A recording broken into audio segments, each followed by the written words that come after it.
نکنیم به وطن خیانت.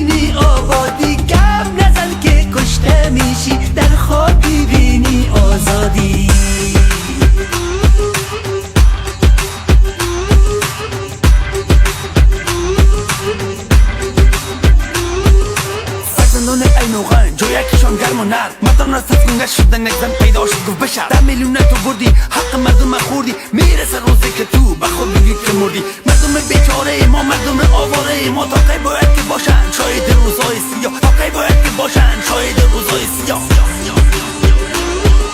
مردم بیچاره ما به دنبال یک لقمه نان در زمستان باورن کوچه به کوچه سرگردان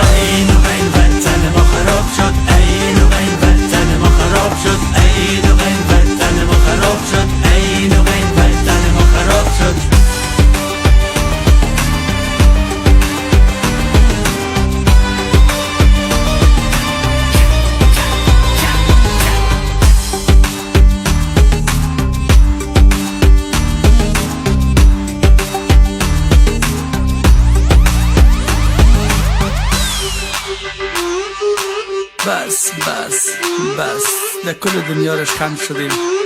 مادرای بیچاره ما صبح تا شب در گریان و فرزندان بیچاره ما نالان و سرگردان. دولت ما در فکر ساتیری خود کل دنیا رشخند ما کردن. بس است و بچه موزیک گل که دیگه بس است.